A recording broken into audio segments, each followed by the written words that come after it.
The sound of marble. The slap landed like someone throwing a book across a quiet classroom, sharp enough to startle, wrong enough to make the air tilt. A hand-shaped punctuation against living flesh. The noise echoed off the marble like a bell, clear and absolute, accusation made physical. Amara Cole tasted iron and surprise. For one heartbeat, she did not know where the world had gone. The smell of cologne bleeding into the faint sugar snap of pastries from the cafe kiosk. The sheen of polished shoes advancing in the ripple of movement around the private lounge. Then she saw the hand. The manager's face creased into a barbed smile. The room, which had been an even hum of quiet business, broke into the sudden disorder of people who had just watched a rule they believed in get broken. "No," someone began. It died. Phones lifted like votive candles. A dozen small red lights blinked. A young man with a skateboard half under his arm whispered into his screen and then stopped. The stare of his mother tightened at his side. A woman in a tailored cream coat pressed two fingers together and let out a sound that might have been a laugh or might have been a sob. The guard nearest the main desk froze, radio clipped open and agape, suddenly unsure whether procedure had a form for this. Amara sat very still. Her cheek burned where his palm had struck, a sting that traced the shape of humiliation. Her orange jacket, picked for its clean, unshouty color that morning, was slightly ruffled where his fingers had slid past. A single curl had escaped from its careful twist and brushed her temple. She touched the place with the pads of her fingers and felt the damp heat there. She did not stand. She did not raise a hand to push him back. For a moment, she seemed to be performing an impossible act, transmuting pain into patience. "It won't be necessary to make a scene," the manager said, as if he had simply pointed out a stain on a carpet. His voice was what made the room consider what it had just seen. Calm instruction. He had the rare, trained, infuriating confidence of a man who'd never been called out for being wrong. He towered in a suit as if he'd been measured by the fabric. "I asked you to leave." A gasp threaded through the lounge. One of the junior tellers, pale as to the roots of her hair, bristled. She started, then closed her mouth because she knew repercussions had a shape here. And the bank was a building with 1,000 different doors. Amara's hand found her phone in her lap like a natural habit. The device felt cool, indifferent. The world caught in its glass. She looked at the screen, then at the manager, and then at the crowd who had contracted and held like a single lung. Her voice came out low, contained in a way that forced attention rather than begging for it. "You have no right," she said, every syllable measured. The manager's jaw ticked. He sniffed. "You're disturbing clients," he said, a practiced lie. "This branch maintains standards." "What standard?" a man near the cafe demanded. He was older, wearing a jacket that had been stylish in another decade. His eyes were suddenly sharp. "Is it a standard to slap a woman?" The phrase landed like a match. Heads turned. Phones turned. A few more cameras lit. The manager coughed, then laughed, an ugly, small sound. He extended a hand, not toward Amara, but as if indicating she had overstayed a welcome. "My security," he said, theatrically. "Please escort her." Two guards, stock still up until that moment, exchanged a look. The taller of them moved forward with the slow, assured step of someone who had practiced this script. He reached for Amara's elbow. She sucked in a breath so subtle it might have been a pivot. Her gaze did not flicker. In her face there was the force of someone who had rehearsed restraint until it became armor. Around her, the room's temperature changed from shocked to tense to electric. It was the shiver that comes when a dam cracks and everyone knows water will follow. While the taller guard's hand closed near her arm, a young woman behind the desk, one of the tellers who had seen Amara's name on the morning roster and recognized it, murmured through clenched teeth, "Her file is active." Her voice was the size of a match thrown into tinder. The manager's posture tightened. "That's not your place to say," he began, then cut it short, eyes darting to the computer screen even as he faced the people in his lobby. He had coded himself in policy for years because policy hides shame in gray language. Policy could be adjusted. Policy could be wielded. In the moment, he had chosen to translate disgust into authority, to convert a look into a command. Her name, the guard asked idly. Because procedure says you ask questions, the same way a doctor asks for symptoms even when the diagnosis is obvious. Amara Cole, the teller whispered. The letters of the name were like a valve opening. Silence sank deeper, then snapped. The man with the skateboard lifted his phone.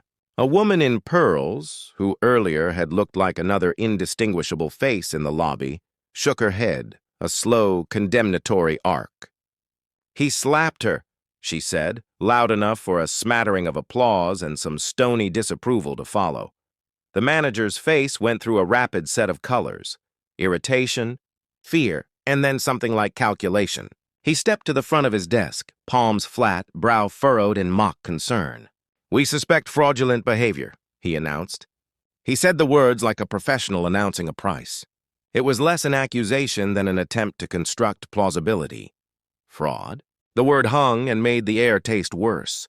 It was easier for some to imagine money as oxygen that looked and behaved a certain way, the right handbag, the right watch, the right accent. It was easier for others to imagine fraud as a costume. Those who believed in the costume breathed it in. Those who had known prejudice as a daily weather felt it as wind. The guards moved again. Hands tightened. The tall guard's grip should have been a simple, neutral thing, gentle on an elbow, a polite touch for an escort. Instead, it bore the weight of assumption. The fabric of Amara's jacket creased under his fingers. She let him pull, and onlookers bristled. Something in the posture of the room shifted, an empathy crack opening, letting more people through. A man in a navy blazer, who had earlier scoffed at Amara as if she were a curiosity in the lobby, stepped forward this time and said, "She's a client. Be careful." His voice carried the authority of someone who'd had lunch at this bank for decades. Some of the murmurs that had been mocking turned apologetic. Amara's expression held the faintest edge of amusement, not at what had happened to her, but at the theater of it. She leaned into the moment like a conductor leaning into a measure.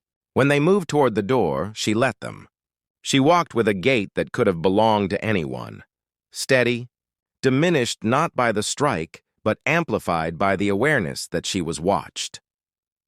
Outside the lounge, the bank's lobby was a world unto itself, a cathedral of capitalism with marble floors that insisted on showing every smudge. People clustered like islands. Smartphone cameras, at first curious, turned acquisitive. A stream of faces shifted like the currents beneath a surface. No one had expected a scene to erupt here, in the place that had always smelled faintly of disinfectant and espresso. The guards shepherded Amara toward a vestibule that opened onto the street. "You're under investigation," the manager told her. The phrase was a suit, fabricated and formal. "We must verify the source of funds." "If you could," she stopped. Her calm made the manager uncomfortable in sharp, small increments. She regarded him the way someone reads the place of a stain on a shirt, an irritation to be removed. "If you must verify something," she said, voice soft enough for the crowd to lean into, "verify the conduct of the person who just struck me." That was the moment the tide shifted. A dozen people in the lobby had been holding their breath. A dozen more decided to exhale in a murmur that would become a chorus. Phones raised higher. The Pearls woman, who had been a spectator, walked in slow, deliberate steps to the manager's side. "You have no right to lay hands on any client," she told him. And whoever had taught her to be genteel taught her wrong that afternoon, because the phrase came out like an accusation wrapped in silk. "You can call security," the manager barked back, throat tight. The arrogance had become brittle. He dialed, hands shaking, showing onlookers that he was a man in command and believing that the world would agree. But the world, the lobby, no longer agreed. The young teller who had recognized Amara's name stood and said, "Her file is active. She's in our system." Her voice was a small victory. "I logged it this morning." There was a murmur of recognition. A man with a toddler at his hip, who had been finishing a coffee, found his voice and shouted, "Do you realize what you just did? You struck her." Callahan, the bank's regional director who had been making appointments 2 blocks away and who, by virtue of his schedule, entered into the last act of this play, pushed through a side door. He had the posture of someone used to being obeyed. He had the hair of someone who used expensive products to pretend youth sustained him. He stood with a hand on the back of a chair and a smile that tried to be conciliatory and failed. "What happened here?" he asked. His words scanned the room, not really requesting information, but demanding that the scene be given shape. "Disruptive client," the manager said by reflex, leaning into the lie like a man climbing into a story that justified him. "She struck," a voice corrected. No one was quite sure who it belonged to. More hands recorded. In the pause, Amara's mouth curved, half smile, half calculation. The half smile held a thought. The room had given her what it needed. She had come expecting resistance. She had not expected the choreography of their cruelty would be so perfectly rehearsed. It made for a fuller truth when she chose to reveal it. She had planned, yes, but not for the manager's palm. It had been an improvisation that would make the story cleaner, the moral sharper. Callahan moved forward, the way predators move toward the prey they have the rights to shame. "We have to show this is handled," he said. He wanted the room to return to its hum. He wanted to be the hand that smoothed the ripples. He wanted the cameras to lower. Amara kept her voice steady. "Call whoever you need," she said. "But call them to record my complaint. Because you will need it." That was when the cameras, many of them small and in pockets and owned by strangers, decided what side of history they preferred. The young man with the skateboard gave up his pretense of inattention and pushed his phone into his ear. "I'm recording." The Pearls woman, with hands that shook despite herself, did the same. The teller at the desk, who would have been terrified of losing a job, swallowed, then, with the courage born from the knowledge that truth had a way of saving people later, slid a small sticky note toward a coworker with a name and time. The lobby, which had been a collection of separate lives, assembled itself into witnesses. "What are you doing?" the manager demanded. His voice had acquired a raw edge, the brittle kind pain makes when the illusions it rests on crack. Amara's gaze flicked to the line of security cameras overhead. She walked to the center of the lobby as if she belonged to the space in a way the others had forgotten. People parted. She stood there, the orange of her jacket bright against marble, like a single flame. "My name is Amara Cole," she said, and the sound of it in that room felt like a bell. "I will be filing a formal complaint about the assault that occurred here today." She could have said more, and perhaps some part of her wanted to. She did not. Her restraint had become an accusation. The manager's attempt at belittling had returned to him in the exact form of humiliation. His hand, his temper, his miscalculation. From the pockets of the crowd, voices rose, some stuttering, some sure. Witnesses who had been neutral moments ago moved to name the wrongness they had seen. The guards eased off. One of them looked suddenly very young, as if he had been given a uniform before anyone taught him how to be a human in a room full of others. Callahan's corporate smile dissolved. Even he, the man who had once made decisions from behind a conference table, had to reckon with a story that had acquired witnesses. Amara wiped her cheek with the back of her hand, the touch as small and deliberate as closing a book. She had not intended to be the spectacle. She had not wished for the manager's slap. But now that it had happened, the moment had a geometry she could exploit, a right angle formed by abuse and testimony. She had come to Summit Financial that morning with a purpose. She had not arrived trying to prove her power. She had arrived to test theirs. As people murmured and cameras recorded, Amara's mind sorted through the next move. She could storm out and let rumor do the rest, but rumors are weak when you need leverage. She had prepared another path, a path that required patience and evidence and an administrative quiet that would burn the bank clean of theater. She thought of her firm's ledger, cold numbers, cold consequence. She thought of meetings that started with coffee and of directors who slept with their phones pressed to their ears. She thought of the long slide of prejudice across boardroom tables and its cost. For now, she held to the central fact. Witnesses had been gathered. The manager had made his move public.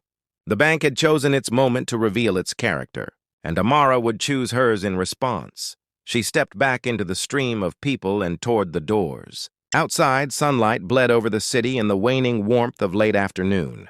The lobby's air seemed thinner but cleaner. She paused at the threshold, turned, and for the first time allowed emotion. Quiet, hard-edged, into her face. "You will log this," she said to no one in particular. And because she said it plainly, people heard. Phones continued to record. Staffers whispered the time down the line.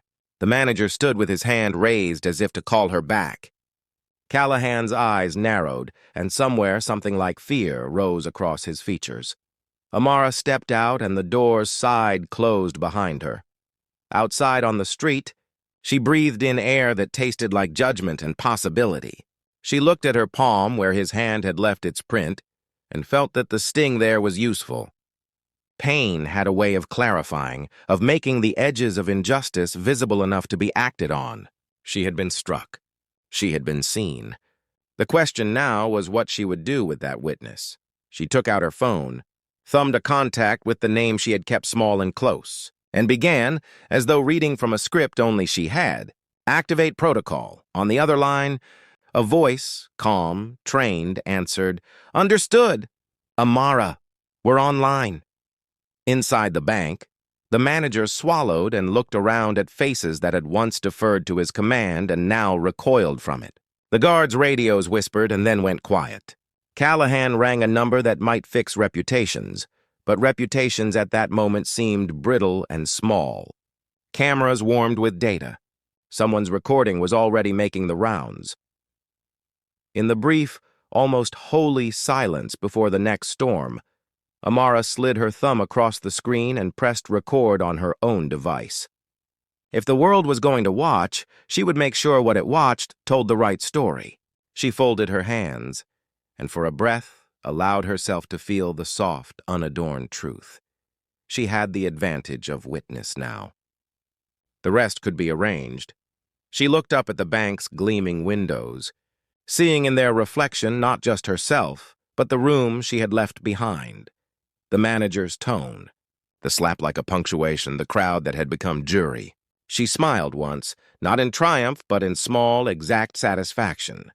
The real work, the quiet, administrative, lethal work, would follow. The slap had been the inciting strike. The ledger would be the decisive instrument. She turned toward the street and walked, head high, flame against a city of gray. The story had begun. Part 2, Ledger and Echo's Amara walked 3 blocks without slowing. City noise folded around her, horns, distant laughter, the high chatter of a day that had not yet settled into evening, but beneath it all was the thin, constant hum of her phone, messages, alerts, an incoming stream of witnesses uploading clips. She pressed her palm flat against the glass of a cafe window and watched the ripple of her reflection. Her cheek still tingled where the manager's hand had landed. The sting was a geography she could read. It told her where she had been cataloged and where she had been underestimated. By the time she slid into the back of a blacked-out sedan, Amara had already arranged the choreography she preferred: containment, verification, and escalation. Her assistant, Naya, met her with a tablet open to a secure interface that tracked contacts, timestamps, and legal thresholds. The moment the word "activate protocol" left Amara's mouth at the lobby threshold, servers had purred to life, and attorneys in 3 time zones had been woken and briefed. Hayes Capital ran operationally like a small army. Behind its polished public face were teams that lived by contingency plans. "You okay?" Nia asked, voice steady but shaded with urgency. Amara answered with a small, dry laugh. "I'm fine. Furious but fine." Nia's eyes flicked up. "We're getting traction. Clips have the slapping. Callahan's angle is already up. Clerks saying disruptive client. We'll need our primary legal to open demand for immediate logs and CCTV backups. We should also prepare a board notification. I ran a risk model. If we freeze the transaction now, we can leverage compliance to force an audit." Amara's thumbs skimmed the tablet so quickly it looked like a reflex. The screen filled with names: legal counsel, communications, security, the firm's ethics committee, and little green check marks to indicate who was on the line. "Do it," she said. "Freeze the escrow. Preserve every log. And get me Callahan's personnel file immediately. Nia nodded, then hesitated a fraction. There will be noise, media, commentary. The board will want a formal memo. Do you want tone to be public and moral or legal and clinical? Amara looked out at the street, passing in a smear. Both. We set the narrative. We don't plead. Prepare a short public statement. Assault, internal investigation, zero tolerance. Then a longer internal memo with the freeze and the legal claim. As the sedan eased away from the curb, the first tremor of their decision hit the bank. Hayes Capital was not some casual account. It was a firm that made markets think twice. When their general counsel sent the first directive, a preservation order and a formal freeze on any pending transfers, the bank's compliance office lit up red. The instruction was surgical. Halt all settlement instructions tied to Hayes Capital until the misconduct allegation was resolved and audit logs verified. It was not an embargo. It was a procedural pause with teeth.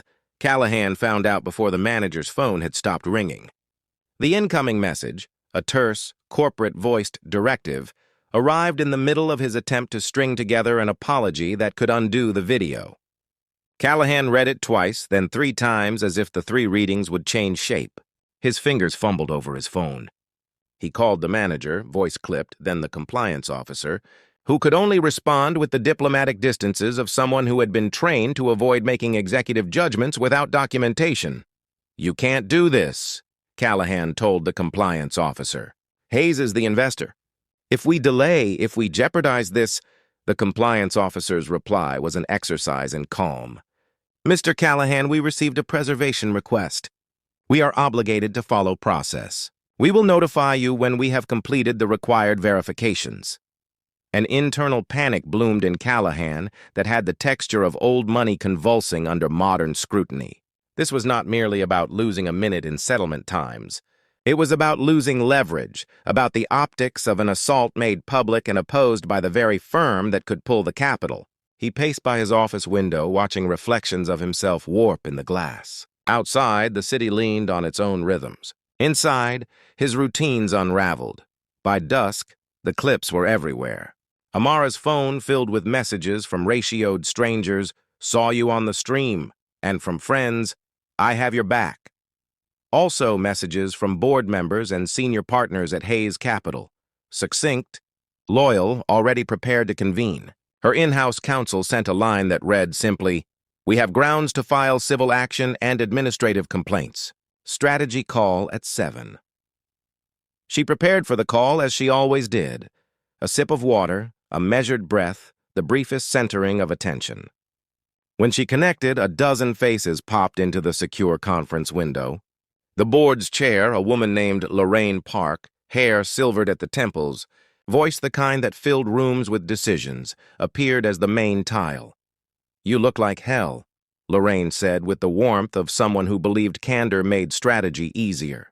But I'm glad you hit protocol, Amara let herself smile once. It's a good night for some people to finally be seen.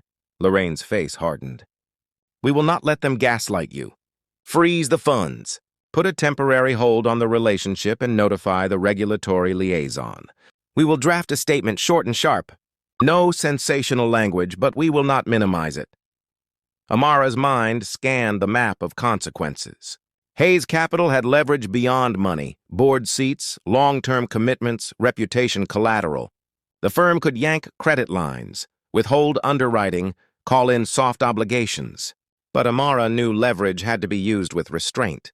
The goal was not to humiliate, but to force systemic accountability. There was a balance between theatrical retaliation and durable institutional reform. Prepare an immediate remediation play, she said. We'll initiate an independent audit.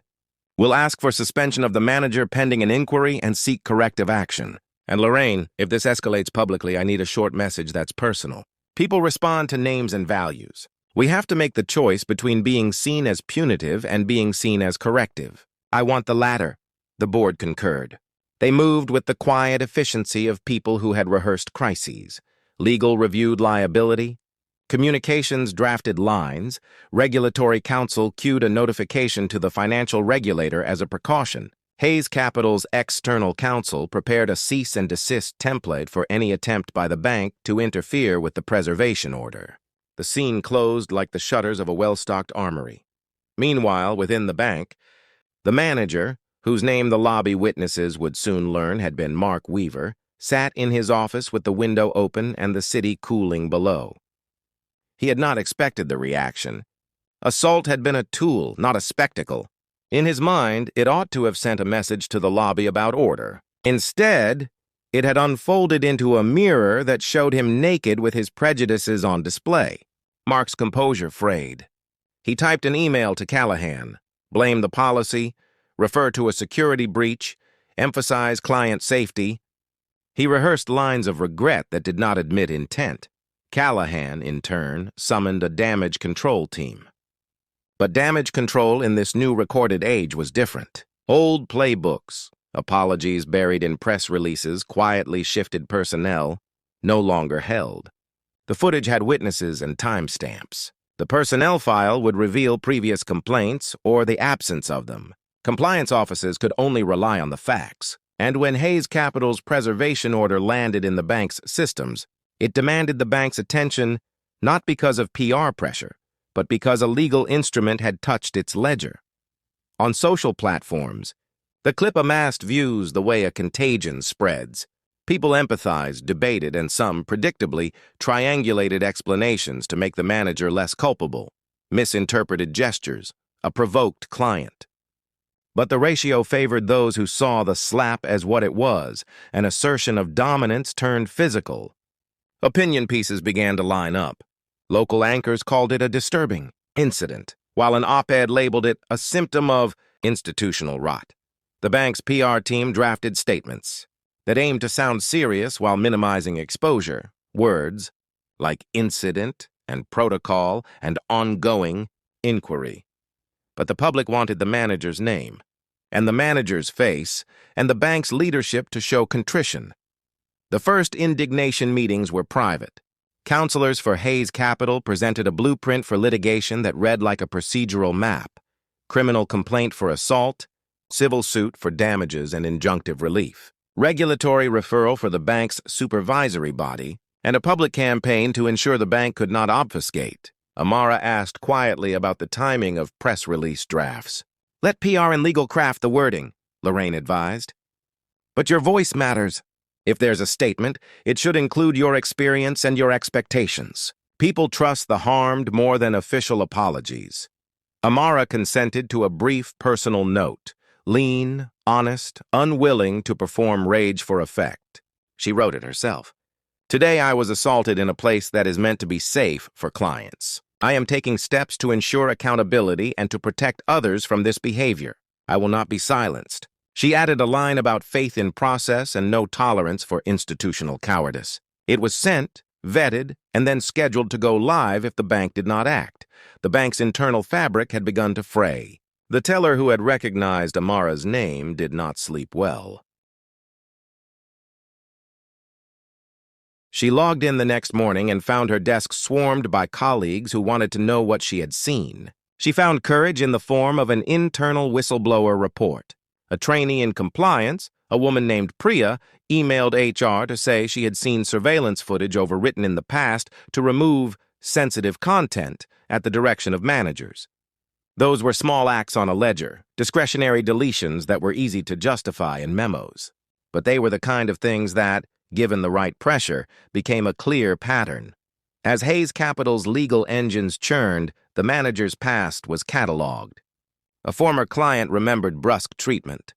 A security staffer from another branch remembered a manager's complaint about people who didn't fit in. Each small memory threaded into a larger tapestry of behavior. This was the thing Amara knew well. Prejudice rarely existed as a single, sudden blow. It lived in minutes accumulated into habit. The board's freeze held. The bank tried to persuade Hayes to release the funds by offering expedited audits and promises of internal review. But Hayes Capital, practical and principled, held to its decision. "We will participate in a resolution that remedies systemic failures," Lorraine said on a call with the bank's CEO. "If you want to earn this capital, You will accept the audit, the suspension of the manager, and a jointly supervised corrective plan. This is not punitive theater. It is an opportunity to reform, Callahan balked. This will cost us more than just money, he said. He was right. Reputational losses had a cascading effect. Investors watched headlines. Clients called to ask about their own safety. Regulators sent inquiries. The bank's stock price, thinly held and sentiment-driven, slipped in the hour after the news. Old relationships cooled. Partners distanced. Inside Hayes Capital, Amara spent nights drafting a memo she never sent. A list of institutional reforms she would like the world to have. Mandatory anti-bias training tied to performance. Transparent complaint logging accessible to clients. Mandatory recording preservation policies. Managerial review boards with external auditors. She wrote it not as a manifesto, but as a map. What the bank could do to prevent the thing that had happened to her from happening again.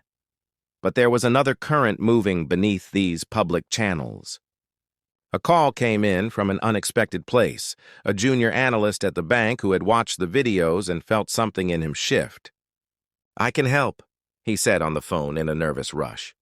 "There are internal emails about quotas and about pushing customers to private services. I can pull them, but I'm scared." Amara listened. "We'll protect you," she said. "Tell me what you can access. Document everything." The analyst, Tim, began to gather evidence. Emails, logs, memos that looked like ordinary spreadsheet rows but which, in aggregate, suggested a culture that rewarded exclusion and silence. When Tim delivered the stack, his hands shook as he uploaded the files into a secure channel. Amara felt the gravity of the trade-off he had made. He had stepped from employee to witness. She knew witness protection in this world was often only a set of administrative promises. She reassured him. Legal counsel would anonymize and submit documents in a way that respected his identity while placing the bank's institutional culpability at the center. The legal team compiled an initial packet. CCTV footage stabilized, a transcript of the lobby recording, the manager's personnel file, statements from witnesses, the whistleblower report. It was a mosaic. It also began the clock on a legal process that would demand the bank answer for its actions. But law was not the only lever. Social pressure compounded the legal strategy. A short, stinging press release from Hayes Capital, worded in firm, non-vindictive language, was released after a 3-hour window for the bank to act. The firm announced the freeze, the reason, and its expectation for swift corrective measures. Media outlets picked it up. The clip of the slap was embedded in many stories. Commentators debated the motives, but few defended the manager without qualifying awkwardness. By morning, the phrase, "accountability at Summit," trended in local tags. Strangers curated amateur compilations of micro-vindications. The manager's evasive quote, the guard's later hesitation, the Pearls woman's testimony. Callahan called Amara directly once, and when her number flashed on his screen, she considered the call like a test. He left a voicemail that tried to mix contrition with pressure. "We value your partnership. Let us resolve this quietly." But he misjudged the tenor. His words sounded like old instruments trying to tune to a different scale. Amara did not return the call. The freeze had to work precisely because she refused the scripted humiliation of an apology that asked nothing of the offender. The bank attempted to mount defenses. Mark Weaver, who had slapped her, released a short statement. Through counsel that denied malicious intent and framed the incident as security-related action against an uncooperative client. The narrative was poor. It did not match the footage nor the witnesses' impressions. A few outlets published it. Most paired it with the video and let readers make their own judgments. Meanwhile, within Hayes Capital, the decision to freeze the transaction had another consequence. It was a message to other institutions. It said that capital came with ethical covenants. It said that powerful players could withhold the oxygen companies needed when those companies violated the dignity of clients. It was a precedent. As the evening deepened, CEOs of other firms, some sympathetic, some opportunistic, sent notes of support. Activist investors called to ask if Hayes was open to conversations about systemic banking issues. Nonprofits offered to partner in designing remediation frameworks. Amara felt the weight of each decision as both instrument and responsibility. Money was leverage, yes, but leverage without a plan becomes spectacle. She wanted structural change, a new standard that required banks to protect clients physically and to preserve records transparently. She believed in law and optics in equal measure. Both were necessary to fix what had been lodged in the marrow of corporate behavior. As part 2 of the saga drew toward night, the bank took the first official steps toward internal reckoning. Callahan convened an emergency meeting of his executive council and told them plainly, "The funds are frozen, and the regulators have been notified."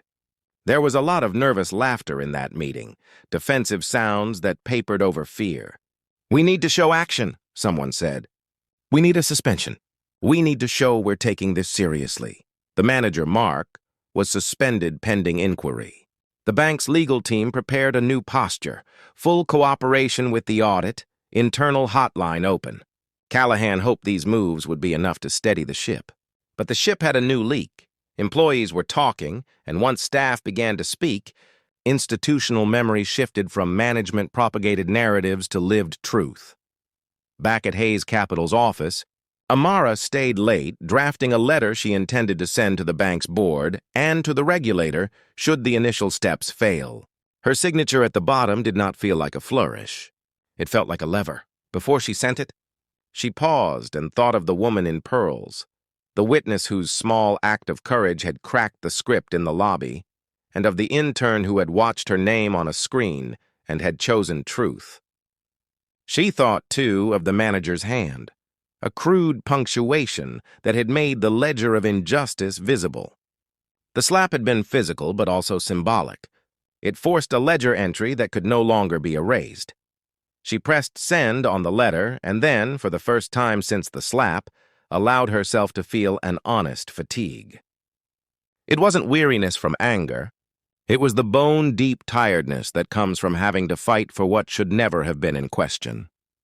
She poured a cup of coffee, stared out the window at the city lights, and for a moment, let the quiet come. There was still so much to do: court filings, regulatory meetings, media briefings, the fragile work of protecting witnesses. But the most dangerous thing had happened. The bank that had believed itself untouchable was now under scrutiny. Amara's phone buzzed. It was Lorraine. "Don't let them deflect. We've got your back." Amara texted back a single, steady line. "Hold me to that."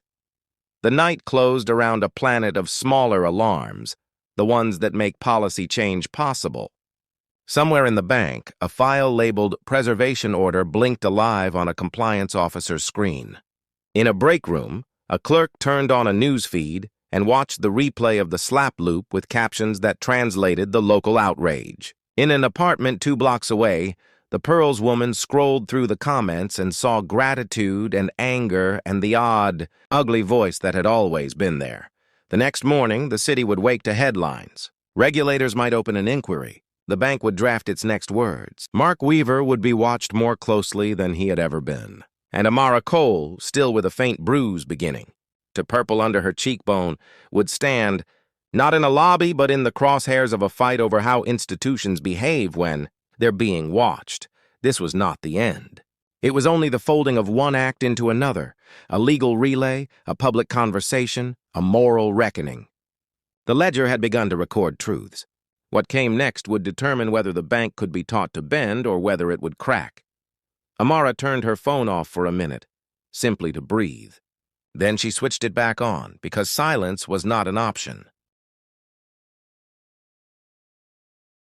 The next message awaited, an anonymous tip from a whistleblower at another branch, an attached file named Reassignments 2019-2024.csv. She opened it. Inside were rows of places where clients had been rerouted, rebuffed, and quietly nudged away from private services. Next to each redirection was the name of a manager who had approved it. It was, in its small domestic way, explosive. Amara read it twice, then leaned back and whispered to the empty office. "Good. Let's get to work." She did not know then how deep the paper trail would go or who else would come forward. She did not yet know the faces that would stand with her in boardrooms, nor the ones who would try to open old wounds under the guise of settlement. But she knew the essential truth. Witness had become evidence, and evidence had power. The ledger was listening. As the sun rose on the city, Amara tightened her grip on the files and prepared to walk back into a world that had just been shown its reflection. The light made the bruise look darker for a moment. Then it softened. She straightened her jacket, inhaled, and stepped into the day, into hearings, statements, and a cascade of consequences that would not be contained by a single press release. Part 3 would decide whether the bank would change or merely rebrand. She was ready to make sure it did not get to choose. Morning came dressed in flashbulbs. The bank's glass facade reflected not confidence but scrutiny. Reporters stood outside as Callahan's car pulled up. He stepped out to a forest of microphones and questions. Has the manager been fired? Will the bank issue an apology? He didn't answer. Behind the tinted doors, executives whispered about containment. But the truth was already uncontained. Inside, the compliance team had discovered the whistleblower files. The reassignments sheet Amara had opened was real. Systemic bias documented in their own handwriting. The regulator's email came next. Formal inquiry opened. Provide all footage, correspondence, and personnel reports within 48 hours. There was no hiding anymore. By noon, the board met. Callahan sat stiff while an external auditor read the findings aloud. A culture of selective service and patterned discourtesy toward certain clients. The words were polite armor for uglier truths. When the reading ended, the chairwoman looked at him and said quietly, "Resign or be removed." He signed his resignation that afternoon. The manager, Mark Weaver, was fired the same hour. His photo disappeared from the website. His desk was cleared by security. Somewhere in a smaller office, the young teller who had spoken up was given a commendation for integrity. It wasn't much, but it was something. Amara didn't attend any of it. She spent the day in a quiet conference room, watching the live feed of the board's press conference on her tablet. The bank's spokesperson said the right words this time: apology, accountability, reform. It wasn't perfect, but it was public. Her phone vibrated. A message from Lorraine. "You did it." Amara typed back, "We all did. Let's make sure it stays fixed." That evening, she stood outside the same bank. The bruise on her cheek faded now to a faint shadow. Reporters called her name, but she didn't stop. She looked up at the marble facade, at the place where the sound of a slap had once echoed like an ending, and smiled, because it had turned into a beginning. She whispered to herself almost gently, "Justice doesn't shout, it endures." Then Amara Cole turned, walked into the fading light, and let the city close behind her. The story was over, but the change had only just begun.